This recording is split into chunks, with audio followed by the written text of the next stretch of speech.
Hello everyone, welcome to Diagnoser. Today we'll discuss a very important case because the cases of this disease are increasing day by day. So let's start our discussion with this case. This is a 52-year-old COVID positive female who presented with this headache and pain in the eye. There is a history of poorly controlled diabetes and this self-medication with steroids. And there this black colored lesion is given, and this is the CT image that we'll discuss in our discussion. So, by all this, the diagnosis that should come to your mind is this black fungus that you call today and this mucormycosis. And this type of mucormycosis here is this rhinocerebral type, or you can also call it this rhino-orbitocerebral type of mucormycosis. So, we'll discuss about this mucormycosis in the following heading. Firstly, we'll discuss about what is this mucormycosis, why it infects some people and why some not, how this infection proceeds inside our body, the presentation of the patient, about the diagnosis, and in the end about the treatment part. So firstly, starting with this what? Well, basically this is an opportunistic fungal infection. What does this mean?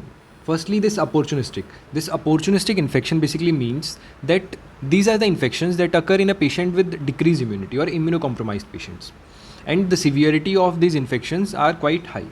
And this fungal infection, the fungi that is causing this infection, this rhinocerebral mucormycosis, belongs to this Zygomycetes group. And in the Zygomycetes, this mucorales order. And in the mucorales, the individual fungus that are causing these infections are this Rhizopus and Mucor. And other less common ones are Rhizomucor, Absidiomyces, Cunningamella, and a lot more. But the most common ones are Rhizopus and Mucor. Well, the members of this group, this Zygomycetes, these members are thermotolerant and they are present in the soil, in the decaying matter also. And these fungus also produce spores. And these spores are what goes inside the human body and causes this infection. The major mode of transmission of these spores are via air and inhalational route. The other less common modes are direct skin to skin transmission and also via this ingestion. So these are the common modes of transmission of this rhinocerebral mucormycosis. Now let's come to our next topic, this why. Why this disease infects some people and why some people not. As we have already discussed, this is an opportunistic infection. So opportunistic infection needs the immunity of the patient to be low. And in the immunity, the most needed thing is this decreased number of neutrophils. So in the patient with decreased number of neutrophils and decreased immunity, this opportunistic fungus can infect. So for the decreased immunity, the causes are this chronic use of steroids. And this is occurring in this COVID-19 infection. And most of the patients are self-medicating with the steroid. That is a risk factor for development of this mucormycosis. So people should not do it because this increases the risk of developing mucormycosis. So self-medication with steroids without the prescription of doctor should not be done. The next risk factor is this diabetes mellitus. What happens in diabetes mellitus, as you all know, there is increased glucose in the blood. And this increased glucose acts as a food for this fungus that leads to the growth of this fungus more. So that is why this mucormycosis occurs in patient with diabetes. There is one more thing. As in the diabetes, the glucose in the blood is more, but inside the cell glucose is very less. So that is why cells are starving. That leads to the formation of this ketone bodies by the glucose that is present in the blood. And these ketone bodies, these are metabolized by an enzyme, that is ketone reductase enzyme. This ketone reductase enzyme, this is present in these fungus, and this basically act on these ketone bodies and metabolizes them and helps the fungus to strive in this acidic environment that our body creates as a defense mechanism against any infection. So this enzyme is quite important for the pathology and infection of this fungus. So we have discussed about this chronic steroids and diabetes mellitus. The other risk factors are those that decrease the immunity of the patient, like this HIV, any congenital cause of decreased immunity, organ transplant patients, and other patients that are taking immunosuppressive drugs, like the patient with any rheumatological disease, patients with malignancy, any kind of malignancy like this leukemia, lymphoma, any solid organ malignancy, and also the people on chemotherapy, and also the people with the malnutrition due to increased iron in the blood. Due to this increased iron, this there is this drug desferrioxamine that chelates the iron and basically increase the amount of iron available in the blood for the development and growth of this fungus. So this increased iron is also a risk factor for development of mucormycosis. The other risk factors are the CKD and CLD patients. So these are the risk factors that decrease the immunity of the patients and basically increase the risk for development of this mucormycosis. Now let's come to the next part, how this fungus proceeds inside the body. So the most common mode of transmission, as we have already discussed, is this nasal. And when the fungus is present in the nose, in the normal patient this can be eliminated by swallowing or sneezing. And if there is any open wound or any injury present over the mucosa and in the fungus invaded, then neutrophils are there to remove this fungus. So in the normal patient this fungus do not cause any kind of infection, but if the immunity of the patient is low, then the neutrophils are low, and that leads to development of infection in the patient. So how this infection proceeds? There is this property in this fungus called as this angioinvasion. And what this angioinvasion means, that this fungus invades the blood vessels. And how this occurs? We have discussed about this enzyme, this ketone reductase enzyme. And what this ketone reductase enzyme do, this helps the fungus to strive in the acidic medium. And when this fungus survives in the acidic medium, then this get converted into hyphal form. And these hyphae are the structures that basically invades the blood vessels. And when these blood vessels are invaded, these basically causes the irritation of the endothelium.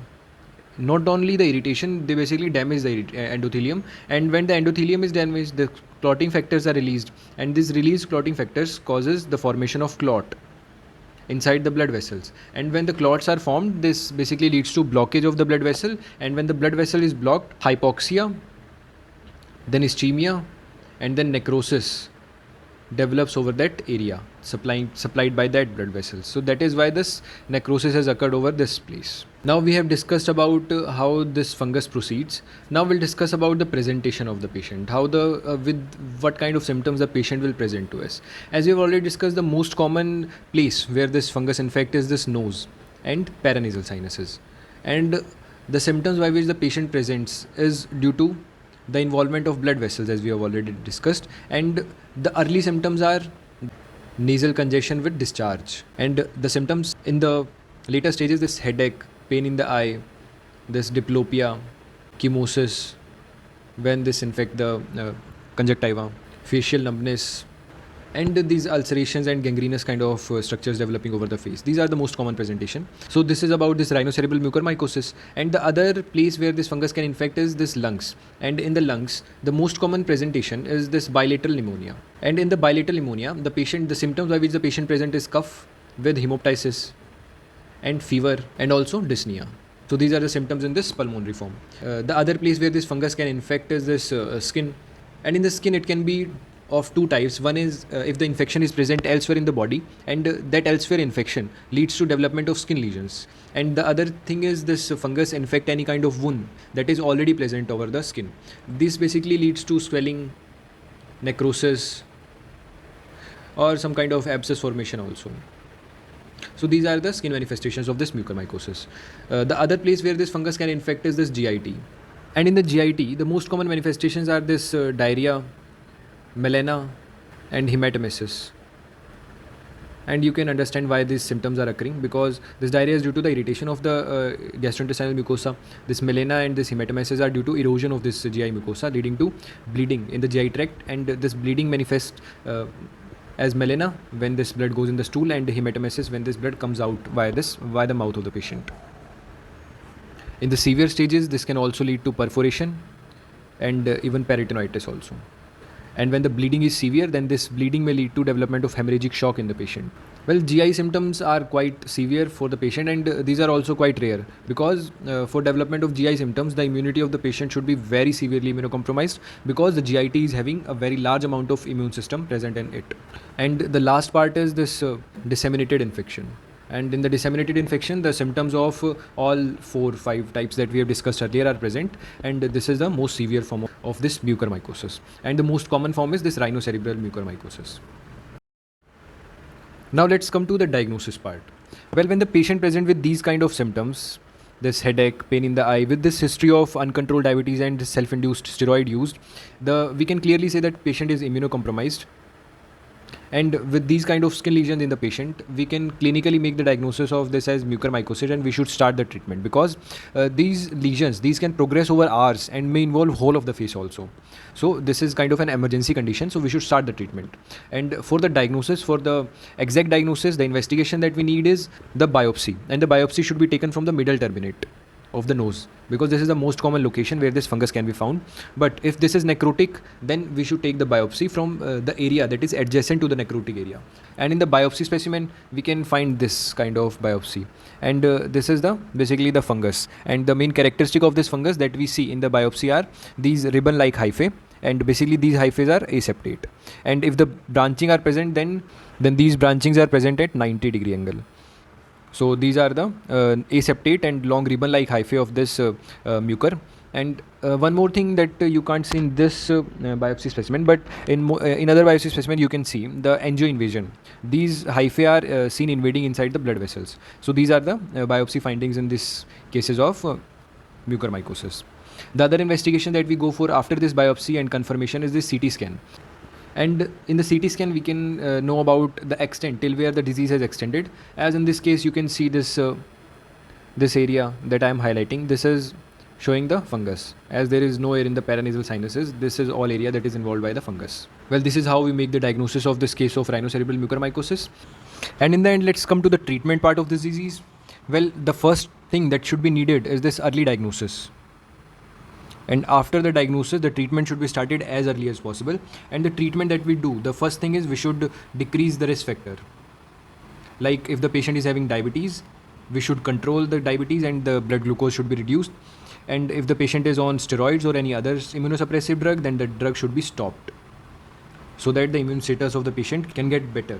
And in the medical management, then the medical management should be started, and the drug of choice for this medical management is this amphotericin B, and the liposomal preparations of amphotericin B are the drug of choice. And with the medical management, the surgical treatment must be initiated, because of the aggressive nature of this fungus. This fungus grows very fast, and these kind of lesions can increase within hours. And in the surgical management, there should be aggressive surgical debridement. And in this aggressive surgical debridement, we may even have to go for facial resections in the cases of this rhinocerebral type of mucormycosis, and pneumonectomy or colectomy in cases of pulmonary and GI foam. And due to this aggressive nature of this fungus, the prognosis of the patient is very dismal in this disease, and even after all the treatment, the mortality rate of the patient is quite high in this disease. And in the end, one more thing, that this mucormycosis should be prevented, because there should not be injudicious use of steroids, and self-medication with the steroids should not be done.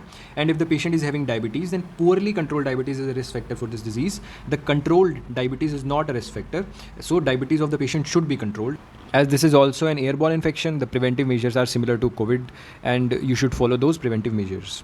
So this is all about this mucormycosis. If you have any questions regarding this disease, then you can DM me on my Instagram handle at DiagnoseIt, or you can post it in the comment section below. So this is all. Thank you. And don't forget to like and share this video and subscribe to my channel. Thank you.